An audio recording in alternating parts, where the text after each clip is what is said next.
He's hairy and scary.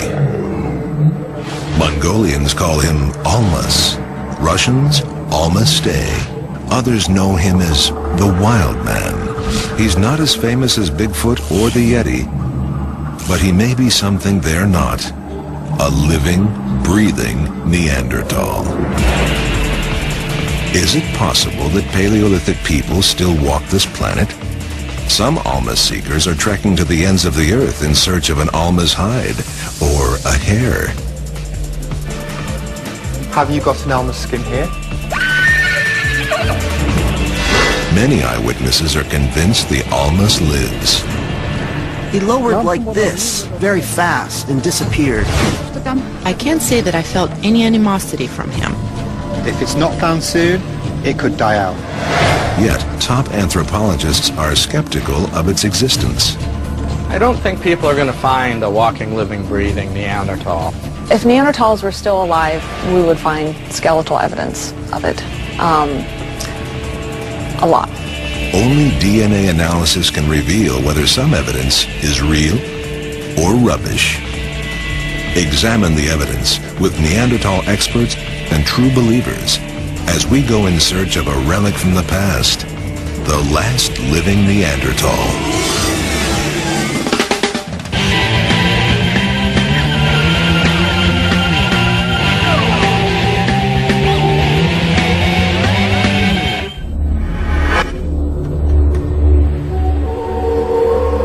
The mountains of western Mongolia and Russia's Caucasus may be home to a relic unlike any other. A living creature that's weathered the test of time and still walks upon terra firma. Locals call him Almastay in Russia's Caucasus and Almas in Mongolia. He's also nicknamed the Man of the Forest or Wild Man. If he's related to Bigfoot, they're distant cousins. Bigfoot's rumored to haunt the backwoods of North America, yet the Almas is said to call Asia home. And geography isn't all that separates the two. Believers in Bigfoot say he may be related to an ancient primate species called Gigantopithecus, which lived until about 300,000 years ago. Asia's Almas is said to be a bit different. Those who've ID'd him say he's less ape and more man. Stone Age man, that is.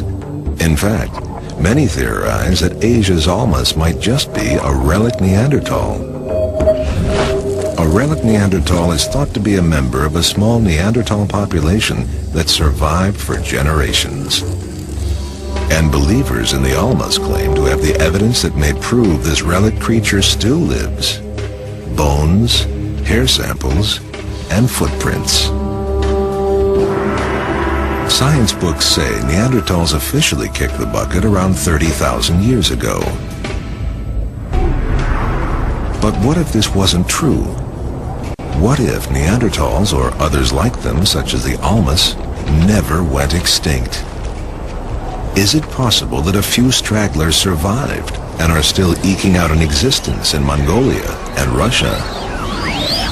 British creature seeker Adam Davis is hoping to find an Almas in the flesh. Davis, a court investigator by day, spends most of his off hours traveling the world in search of unknown cryptid creatures. People may say cryptozoological work is a bit weird. My motivation is to bring back scientific facts because I believe that a number of these creatures are under serious threat, and I'd like to prove their existence.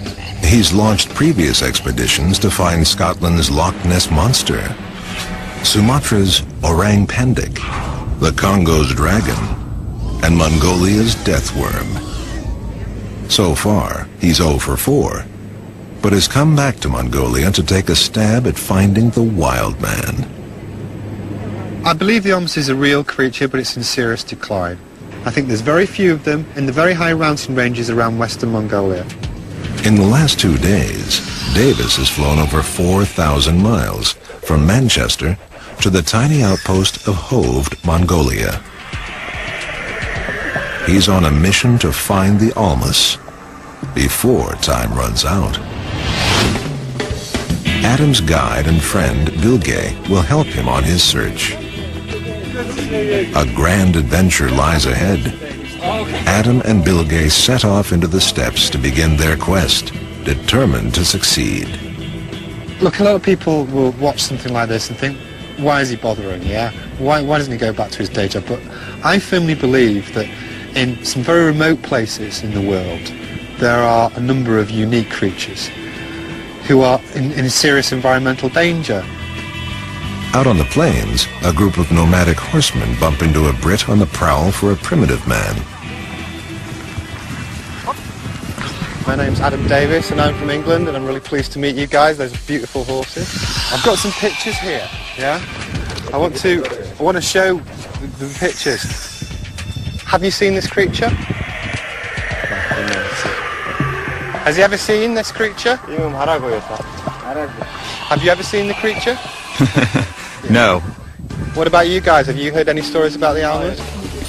This kind of thing has been talked about in the past.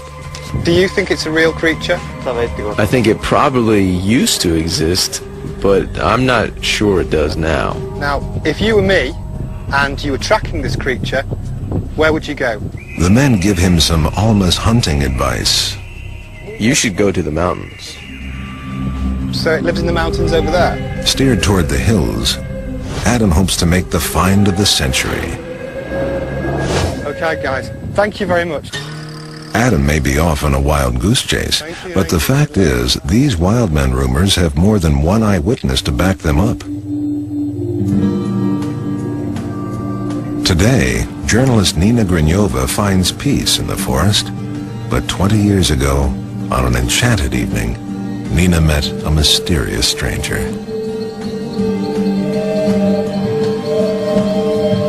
In 1980, an 18-year-old Nina and a group of friends traveled to Russia's Pamir Mountains in search of a living wild man.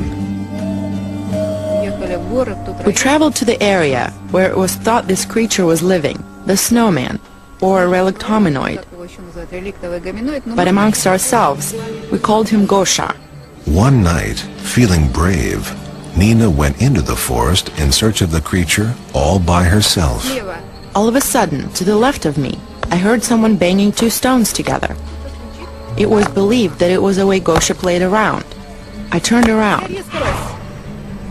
He was standing and staring at me. The face had typical Neanderthal features, like a prehistoric man.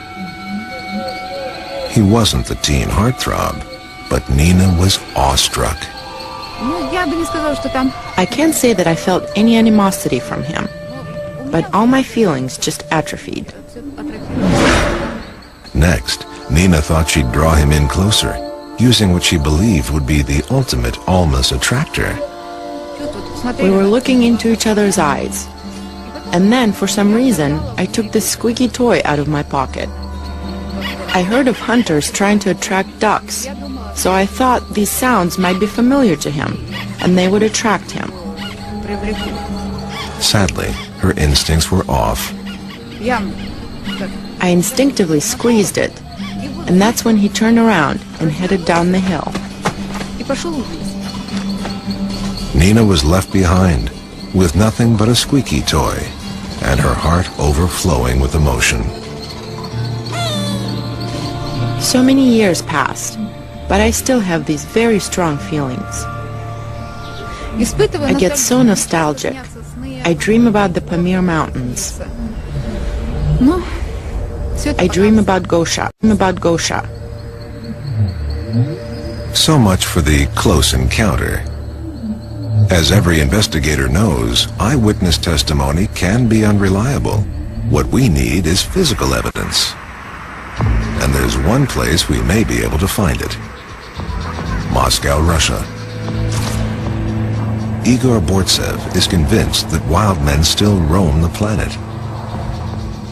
He's spent over 30 years of his life trying to find Asia's Almas. I'm convinced that hairy primates exist, and I want to prove that they exist. Igor calls himself a hominologist, meaning he studies hairy bipedal primates that are human-like, but not human. It started out as a hobby, but now it's his profession. Each day, he heads to work at one of Moscow's little-known secrets, Igor's very own Institute of Hominology. Here, Igor and an office staff of 3 put out books, a newsletter, and a website. Igor's expeditions to find the Almas all start here. It is possible that Almaty is a relic Neanderthals. Igor's office is packed with souvenirs from past expeditions, and footprints and hair samples. We have found them in Pomeranian Mountain during the expeditions. We found one nest of them, of hominoids. There are 3 samples here. It would be nice to study them, to make a DNA analysis of these samples. Igor has quite a collection. I have found a very nice sample of excrement. But scat aside, Igor's been holding on to vital evidence that might solve one of the greatest Alma's mysteries of all. Could Neanderthals still be walking this planet and even interbreeding with us?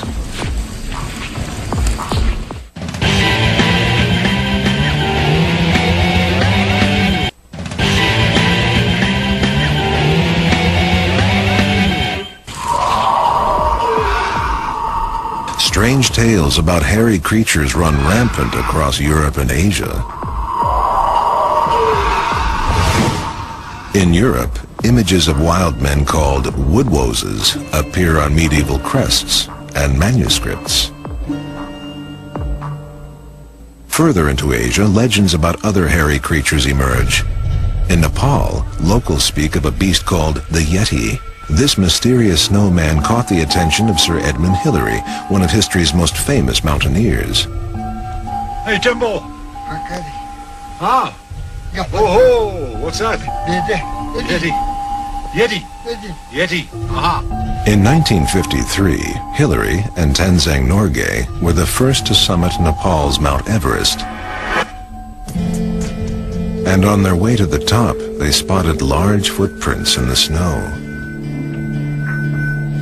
Years later, in 1962, Hillary returned to the Himalayas in search of the Yeti. His team found a purported Yeti scalp, but soon learned their find was a fake. The Yeti scalp turned out not to be from a Yeti, but a goat. Another creature called the Yeren is said to stalk China's Hubei province. Chinese scientists have been hot on the Yeren's trail since the 1950s, but have yet to find one in the flesh. Nepal's Yeti and China's Yeren are hardly alone.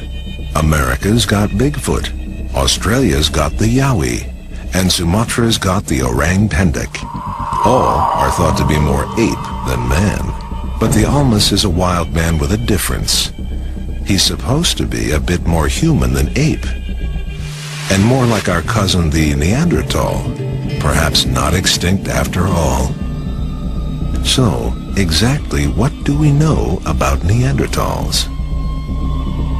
The first skeleton was unearthed in Germany's Neander Valley in 1856. The skeleton belonged to an extinct species of human, which scientists called Homo neanderthalensis, or Neanderthal. Neanderthals, who lived alongside modern humans for about 20,000 years before vanishing, got a bad rap from the start. In 1908, a French paleontologist named Dr. Marceline Boule reconstructed what he thought was a typical Neanderthal skeleton. Boule's completed model influenced the scientific community for decades. New York University's Dr. Todd Disotell, a biological anthropologist, and Dr. Shara Bailey, a physical anthropologist, study the bones and DNA of Neanderthals. Their NYU Human Origins lab has access to the ultimate Paleolithic prize, Neanderthal DNA. Since 1997, scientists have sequenced DNA from bones found at Neanderthal dig sites around Europe. Todd and Shar know Neanderthals inside and out, and one of the things they teach their students is how Boole's model was fundamentally flawed. Boole recreated the Neanderthal as sort of this very hairy, ape-like, dim-witted, stooped-over, not even human, just ape man. And I think that sort of stuck with Neanderthals for quite a while. I don't think he did it intentionally. I think he was a product of his times and a product of the fact that the skeleton that he based his reconstruction on was an old man and maybe wasn't representative of all Neanderthals. Boole had got it all wrong. The skeleton he used wasn't a healthy specimen, but an old Neanderthal man riddled with arthritis. Eventually, the model was declared to be inaccurate, but the damage had been done. Even today, being called a Neanderthal is not a term of endearment. Well, it's certainly not a compliment, right? To be called a Neanderthal. You think stupid, you think brutish, you think mean, right? So this is our image of a Neanderthal. Over the last 150 years, scientists have been able to piece together a better picture of Neanderthals and what they really may have been like. Neanderthals were stocky, strong, and well adapted to cold weather. Neanderthals were a very interesting group of humans that lived in Europe all the way to sort of almost to Central Asia during the height of the Ice Ages. They lived in Europe from approximately 200,000 years ago to about 30,000 years ago. But could some Neanderthals have been smart enough to get by and survive to the present age?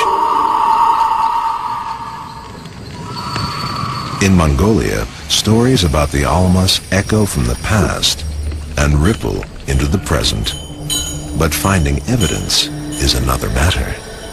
For centuries, the history of Mongolia's traditions and folklore were preserved in the records of Buddhist monasteries.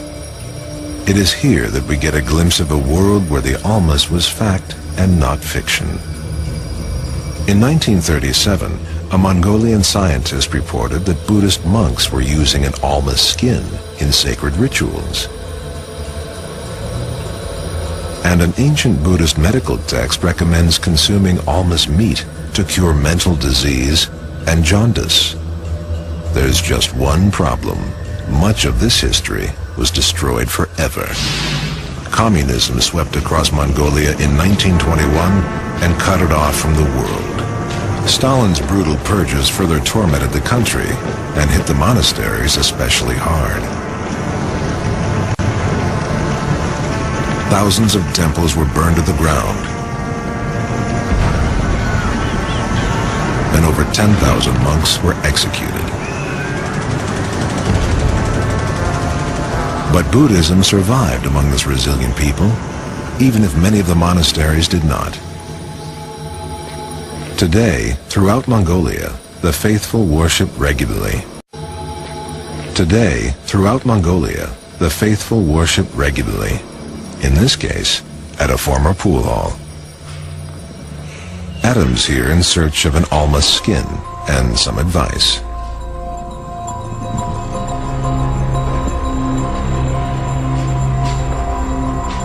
Have you got an Alma's skin here? He said no. He said no. If you were going to look for the Almas in Mongolia, where would you go? Well, let's see. I think you should go into the remote, untouched places. Do you know any stories about the Almas? My relative saw it and said it was hairy and very big.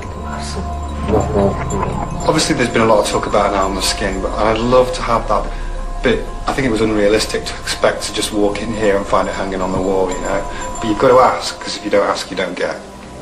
Adam may not have located an Alma's skin, but has found the next best thing. A local eyewitness. Adam and Bill Gay seek out the monk's relative, an elder named Ulzi. A well-respected hunter and herder, Ulzi swears he's crossed paths with an Almas. Woolsey takes Adam and Bill Gay back to the scene of his sighting. The story goes, Woolsey was driving through the remote area when suddenly he spotted a strange, hairy creature on the side of the road. Startled, it ran in front of the car and disappeared into the rocks, leaving only footprints behind. At the scene, Adam is struck by what looks to be the perfect almas habitat. Amazing. That is a really good cave, actually. Yeah. This environment has shelter in the caves, water, and food in the marmot and small animals that live around here. So it's perfect almas territory, and if they do exist, this is exactly where they'd live. Woolsey takes the boys to the exact spot where he claims he saw the almas. Was it standing like an animal or standing like a man? He was standing just like a person, just like a human in standing position. While he was standing like 2 to 3 seconds, he lowered like this, very fast, and disappeared. Adam starts to cross-examine Woolsey. Did it run like this, yeah? Okay. A little bit down. A little bit lower, yeah? Lower, yeah. So, like this, yeah? Watch this. Ah, yes. So, it ran more like an animal, yeah? Did the almas leave any evidence behind him? Yes, footprints. Get those long toes in. Adam asks Woolsey to put pen to paper and draw what he saw. Woolsey sketches out the footprint. Next, he creates a picture of the almas. Without a doubt, it looked like a human, with hair, and standing on 2 legs. But something is not quite right. Woolsey's almas seems to be wearing a dress. And its footprint only has 4 toes, which would make it quite an oddity in the primate world. He's not going to be Leonardo da Vinci, is he? These questionable drawings bring out the interrogator in Adam. Yeah, but you told me earlier it had dark hair. You were some distance away. Plenty of the ibex and goats have dark hair, don't they? Why couldn't it be one of those? I am a hunter. I have experience. I can differentiate between animals and humans. Are you telling me the truth, yes or no? Yes, it is a fact. It is real. Thank you. The interrogation was a success and calls for some powdered tobacco called snuff. Here's a bit of snuff. By way of compensation. Sniffing snuff is a Mongolian tradition. I think the interview that Woolsey did with me was really believable. I do this for a living, cross-examination, and I'm looking during my job to see traits that people lie with. Normally when people lie, they raise their pitch and tone, they wave their arms around, and he did none of that. The single thing in that interview is that he's been a hunter all his life, and he was quite clear that the creature stood with an upright back like a man. Could it be a Neanderthal man? Well, let's see if we can get some more evidence and try and find out. Adam and his team are back on the trail of the elusive Mongolian almas. Meanwhile, back at the Institute of Hominology, Igor's been guarding the best piece of physical evidence that could prove the existence of the almas. And these aren't your everyday skulls in the closet. This may be Zana, this is Huyt, son of Zana. According to Igor, Zana may be a relic Neanderthal, and Quit may be her half-human son.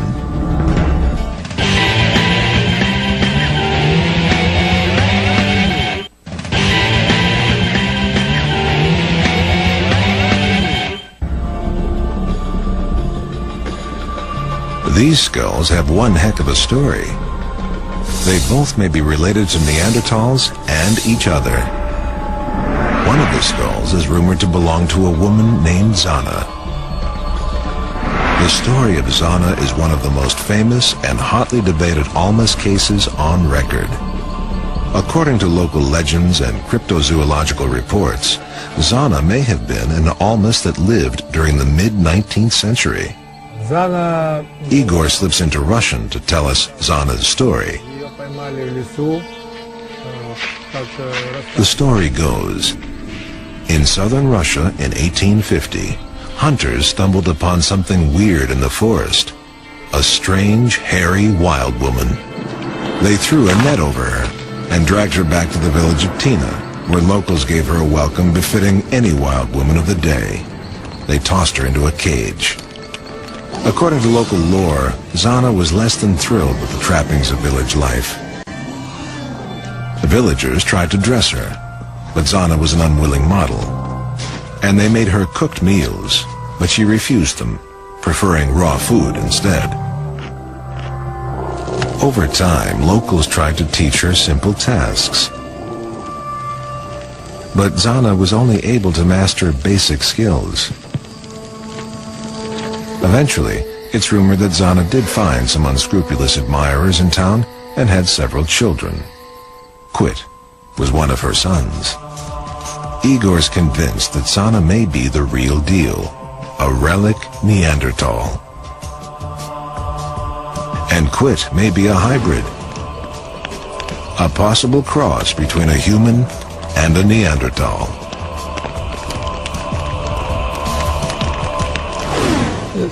This may be Zana's skull, but maybe not. I don't know. It's necessary to analyze. If Zana was a Neanderthal woman, that means Neanderthals live until now. There may be one way to find out. DNA. DNA can tell us if Zana and Quit are Neanderthal mother and hybrid son, or if both skulls are simply Homo sapiens and not relics from the past. New York University's Human Origins Lab will solve the mystery. Dr. Todd Dishotel can compare Quit's and Zana's DNA to Neanderthal DNA.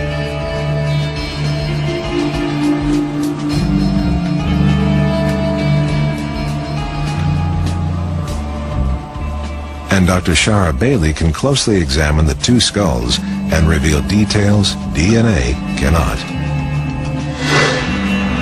Igor is reluctant to send his fragile skulls on a journey overseas, but he's come up with a plan to get Todd and Shara the information they need.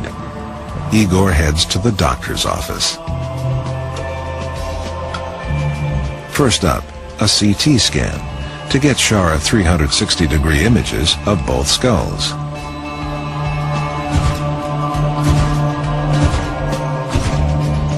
Next up, the dentist. DNA is not only found in bones and blood, but in teeth. Extractions generally call for Novocaine, but these patients don't feel a thing. Once complete, Igor packs up the samples and ships them out. Will Todd and Shara be able to solve the mystery of the skulls and put Igor's questions about Quit and Zana to bed once and for all? Meanwhile, back in Mongolia, sunrise warms a hidden valley filled with nomadic families.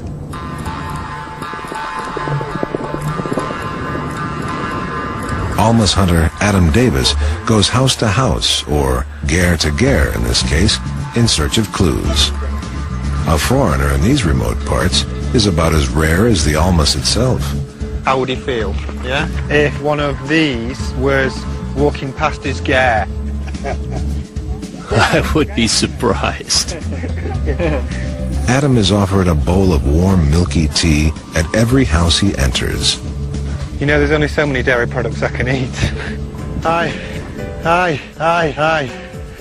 My name's Adam, and I'm from England. Have some English snuff. Try some. Once again, a bit of ceremonial snuff is passed around and seems to get people talking. Why doesn't he believe it's a real animal? Since I haven't seen it, I don't believe in it. Do you think the Almas is a dangerous creature? They're not dangerous. Why? Well, like any animal trying to survive, it's afraid of humans.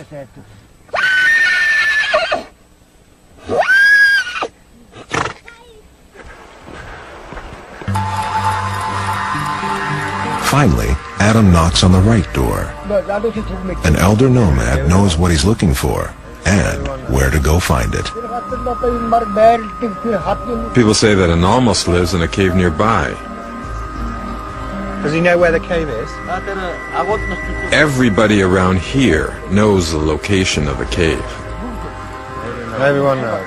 This is the break Adam has been waiting for. Now he can put his plan into action. Oh yeah.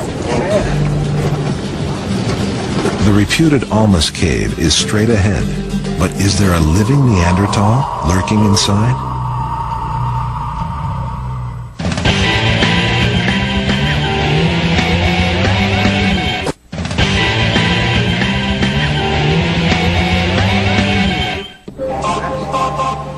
Igor's care package filled with teeth, CT scans, and hair samples arrives at NYU's lab not a moment too soon. Todd's team quickly sets to work, extracting DNA out of the hair and teeth. DNA is actually often very well preserved in teeth. I mean, teeth are the very hardest part of the body, so if you can get inside a tooth, you're very likely to be able to retrieve the DNA that was initially present during the growth of that tooth. Meanwhile, Shara examines Quit's and Zana's CT scans. Is it possible that Zana could have been part of a relic Neanderthal population that survived up until the 1800s? And could Quit really have been a cross between Neanderthal and human being? If either of these skulls reveal Neanderthal DNA, Igor's made a remarkable discovery. The New York University team wants to uncover the truth, but they're skeptical about Quit's and Zana's Neanderthal origins. Most scientists agree that Neanderthals vanished around 30,000 years ago. But exactly how they disappeared is open to debate and very controversial. Many Neanderthal bones are covered with slash marks. Some say these markings are the signs of cannibalism, and some believe that by consuming infected tissue, they may have contracted a deadly disease. There are Neanderthal specimens that look like they were cooked, perhaps eaten. Is that why they went extinct? I doubt it.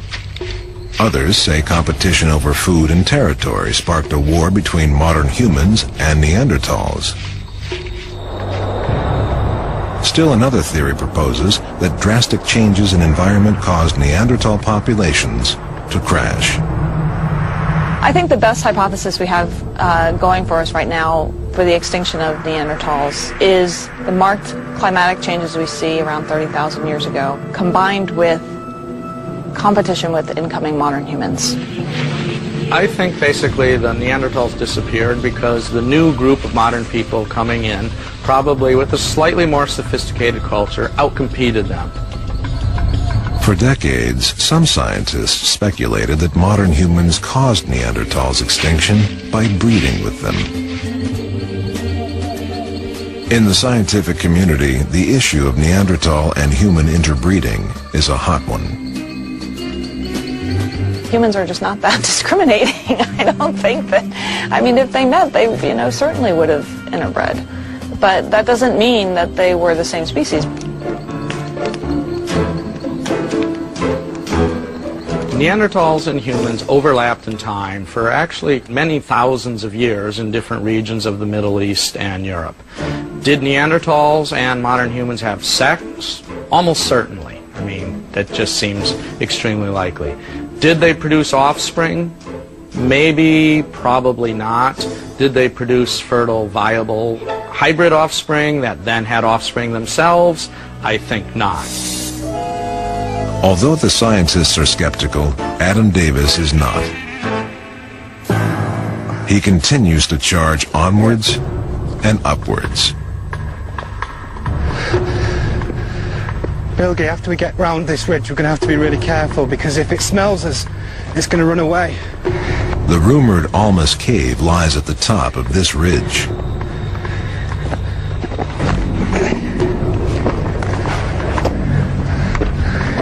More like a mountain goat than an Almas.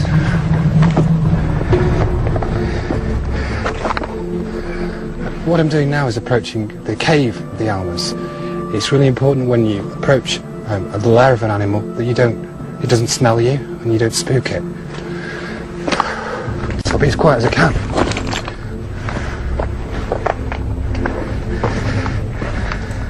this cave might just be home to Adam's holy grail. There are plenty of places in here an Almas could hide. Whole family could live here, couldn't they? Yeah. I mean, look down there, you've got that massive hole. Goodness knows where that goes to. Yeah, they could be living up in any of those little caves up there. Yeah. But the thing is, right now, they've definitely heard us approach, so they're not going to come out right now. What we need to do is draw them out, and the best way to do that is by using the raw meat and the motion cameras. Adam puts his plan in motion. You see that eye-shaped ridge there? I think that will provide enough elevation that we can, if we go down low for the stakeout, we'll actually not be able to be viewed from the cave, and from there we'll be able to observe anything coming in and out of the cave. Next, Adam and Bill Gay set up a remote camera trap, hoping to catch an Almas in action. It's set it up over here, yeah? All the people we spoke to said that the Almas was about the height of a man. Yeah. So this is a motion detector. If you just give me that thing there, which will stop and start the camera. The camera's on and ready to go, but Adam's work isn't finished. He's counting on the fact the Almas isn't a vegetarian. Okay, I'm putting out raw meat rather than carrots because the locals told me that that's what the Almas likes to eat, so hopefully he'll be hungry, and from my observational post down there I'll be able to see him and take a photograph maybe. Fingers crossed. As night falls, part 2 of Adam's plan is put into effect. It's stakeout time. A few hours have passed, and an Almas has yet to appear, but the night is still young. Like two dedicated detectives, Adam and Bill Gay man their post. But Bill Gay's a bit of a stakeout rookie. How many hours we stay here? Staying here all night? We've got it? Yeah. Do a proper stakeout. Yeah. We've got to sit like this. Be really quiet. Until the sun goes. Not move until the sun rises. Spot on. The team hunkers down for a serious night of Almas surveillance. A bit of whiskey? I know. You never say no. Yeah, I never say no. Yeah. And snuff. And snuff. As the stakeout drags on, Adam and Bill Gay ponder life's larger questions, such as Mongolians' meat-eating ways. Tell me the truth. Tell me the truth. What do you think of vegetarians, Bill Gay? It's gracias. If an Almas ran across, you'd be fine. Yeah, you'd think, right, my job is done. But if you saw a lettuce blowing across the plain, I think you'd tremble in fear.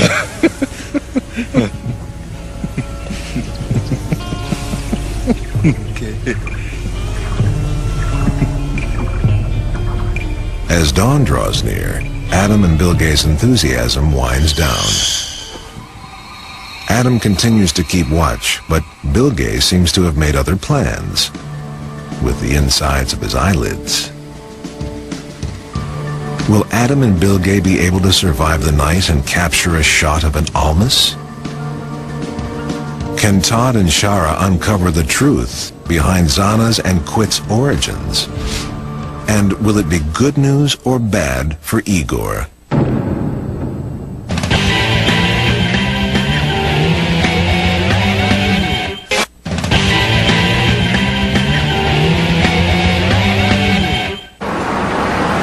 New York City. It's the city of bright lights and big dreams.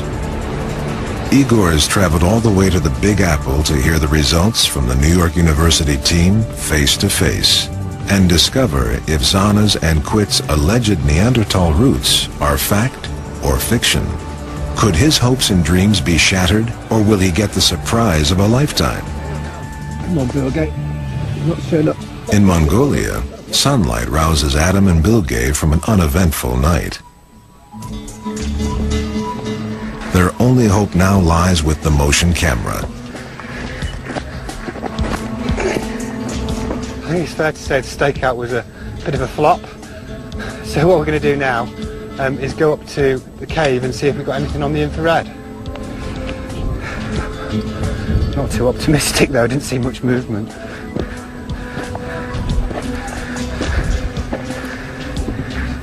Adam and Bilge eagerly run through the footage, but it's not quite what they expected. Hey, look, Bilge, there is a vegetarian in Mongolia. That bird hasn't even touched the meat. The footage is nowhere near what I call inspiring. It's not disappointing because I have a lovely bird, a lovely rare Mongolian bird, cooking through the cave after a whole night on a stakeout. Ooh, I'm so impressed. And, you know, the thing about it is I left out a lovely big chunk of meat for the almas. That was my dinner, that was. Frankly, it's a washout. The cave's a bust, and Adam and Bilge move on. But Adam doesn't plan to give up on the almas anytime soon. One cave down, but there are plenty more to go. Back at Todd and Shara's New York University lab, the results are in. Shara's examined the CT scans and come to a few conclusions about Quit and Zana, based on the shape of their skulls. When we take a look at this profile of Quit, it's almost more modern than this modern human here on the right. So there's absolutely no evidence of any kind of similarity between Neanderthals here on the left and Quit. With Zana, the hypothesis is that she's some kind of relic Neanderthal, which means that she should be more like this Neanderthal here on the left than she is like this modern human on the right. But when you look at it, what's really cool about this, when you look at it, she's almost identical to this modern human here. I mean, take a look at the profile here in the back of the skull, especially this area right here where it curves in. There's no evidence from this profile, this CT scan, that Zana is a relic Neanderthal. But although Zana's skull may be human, there is something strange about her jaw. She's an unusual looking gal, this jutting out here that looks kind of ape-like. What could have possibly caused Zana to both act and look different from others? Based on the skull alone, Shara is only able to speculate. My working hypothesis is that she probably had some kind of syndrome that left her with rather odd facial features and a lowered mental capacity. A sad revelation. Rather than a wild woman from the mountains, she may in fact have been suffering from a condition that led her fellow man to first ostracize, then imprison and mistreat her. Todd's DNA results will reveal the ultimate truth about Quit and Zana Too far. and their possible Neanderthal roots. We just got the results right off our DNA sequencer, so I can show you what we found. I'm happy that it happened. It's time to break the news to Igor. The hair samples were basically completely negative, but all three teeth that we worked with yielded good DNA evidence. The results show that the DNA that we got out of Zana and Quit share the same condition that modern humans have. To me, this is a pretty unequivocal result, suggesting that Zana and Quit are indeed modern humans, not Neanderthals, not relic Neanderthals, not even hybrids, but absolutely, completely modern human specimens. Now for the good news. What is interesting, though, is they have the very same DNA type. So Zana could indeed be Quit's mother. Next, it's Shara's turn. I found that Zana's skull was unusual looking. She had, like you said, she had really protruding, or marked prognathism, protruding lower part of the face. She also had rather large orbits. But overall, I didn't see anything in particular that made me think that she, you know, looked Neanderthal-like. We're waiting for 30 years to be analyzed. Now you made this analysis. Thank you very much. Case closed, but the day isn't over. Cheers. Cheers. Cheers. За здоровье. Todd and Shara are supportive of efforts such as Igor's and Adam's. This is real vodka. That's the real one. Yet, at the end of the day, they are scientists. However, Igor and other believers refuse to give up hope and are convinced the almas is still out there. Because I know the places where there is a creature visited, I should go to them with open heart and with a good, friendly attitude. to them, and they will understand. They should understand. We want to meet them, and they want to meet us.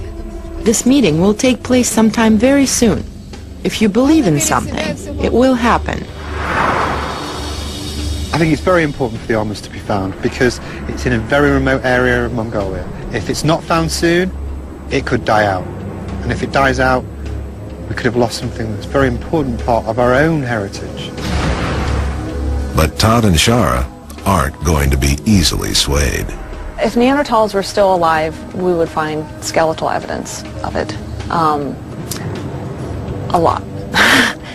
I don't think people are going to find a walking, living, breathing Neanderthal. More likely, we'll find something else of equal importance that would be useful to science. He's hairy and scary. Mongolians call him Almas. Russians, Almastay. Others know him as the Wild Man. He's not as famous as Bigfoot or the Yeti, but he may be something they're not. A living, breathing Neanderthal. Is it possible that Paleolithic people still walk this planet? Some Almas seekers are trekking to the ends of the earth in search of an Almas hide or a hair. Have you got an Almas skin here? Many eyewitnesses are convinced the Almas lives. He lowered like this, very fast, and disappeared. I can't say that I felt any animosity from him. If it's not found soon, it could die out. Yet, top anthropologists are skeptical of its existence. I don't think people are going to find a walking, living, breathing Neanderthal. If Neanderthals were still alive, we would find skeletal evidence of it. A lot. Only DNA analysis can reveal whether some evidence is real or rubbish. Examine the evidence with Neanderthal experts and true believers as we go in search of a relic from the past, the last living Neanderthal.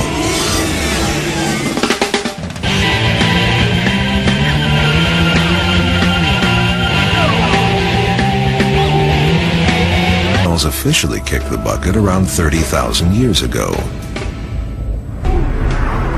But what if this wasn't true?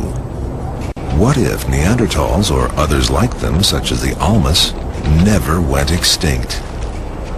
Is it possible that a few stragglers survived and are still eking out an existence in Mongolia and Russia? British creature seeker Adam Davis is hoping to find an Almas in the flesh.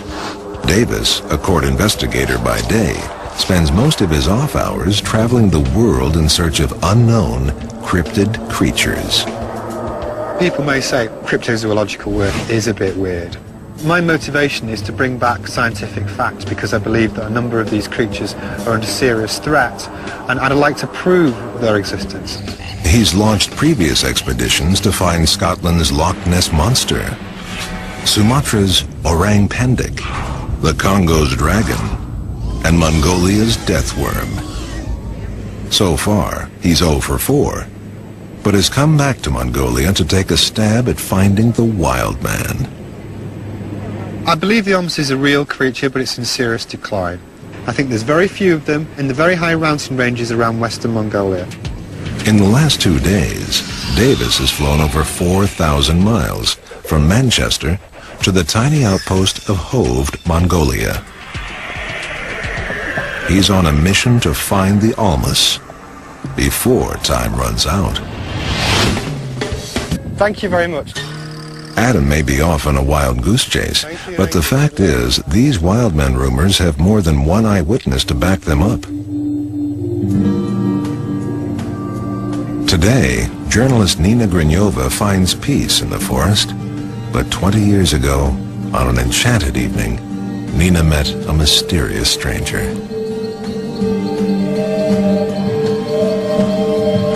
In 1980, an 18-year-old Nina and a group of friends traveled to Russia's Pamir Mountains in search of a living wild man. We traveled to the area where it was thought this creature was living, the snowman, or a relict hominoid. But amongst ourselves, we called him Gosha. One night, feeling brave, Nina went into the forest in search of the creature all by herself. All of a sudden, to the left of me, I heard someone banging two stones together. It was believed that it was the way Gosha played around. I turned around. He was standing and staring at me. The face had typical Neanderthal features, like a prehistoric man. He wasn't the teen heartthrob, but Nina was awestruck. I can't say that I felt any animosity from him, but all my feelings just atrophied. Next, Nina thought she'd draw him in closer, using what she believed would be the ultimate almas attractor.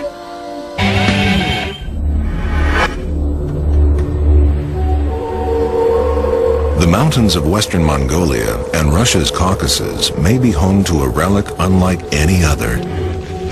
A living creature that's weathered the test of time and still walks upon terra firma. Locals call him Almastay in Russia's Caucasus and Almas in Mongolia. He's also nicknamed the Man of the Forest or Wild Man. If he's related to Bigfoot, they're distant cousins. Bigfoot's rumored to haunt the backwoods of North America, yet the Almas is said to call Asia home. And geography isn't all that separates the two. Believers in Bigfoot say he may be related to an ancient primate species called Gigantopithecus, which lived until about 300,000 years ago. Asia's Almas is said to be a bit different. Those who've ID'd him say he's less ape and more man. Stone Age man, that is. In fact, many theorize that Asia's Almas might just be a relic Neanderthal. A relic Neanderthal is thought to be a member of a small Neanderthal population that survived for generations. And believers in the Almas claim to have the evidence that may prove this relic creature still lives. Bones, hair samples, and footprints. Science books say Neanderthal Adam's guide and friend Bilge will help him on his search. A grand adventure lies ahead. Adam and Bilge set off into the steppes to begin their quest, determined to succeed. Look, a lot of people will watch something like this and think, why is he bothering, yeah? Why doesn't he go back to his day job? But I firmly believe that in some very remote places in the world, there are a number of unique creatures who are in serious environmental danger. Out on the plains, a group of nomadic horsemen bump into a Brit on the prowl for a primitive man. My name's Adam Davis and I'm from England and I'm really pleased to meet you guys. Those are beautiful horses. I've got some pictures here, yeah? I want to show the pictures. Have you seen this creature? Has he ever seen this creature? Have you ever seen the creature? No. What about you guys? Have you heard any stories about the Almas? This kind of thing has been talked about in the past. Do you think it's a real creature? I think it probably used to exist, but I'm not sure it does now. Now, if you were me, and you were tracking this creature, where would you go? The men give him some Almas hunting advice. You should go to the mountains. So it lives in the mountains over there? Steered toward the hills, Adam hopes to make the find of the century. Okay, guys.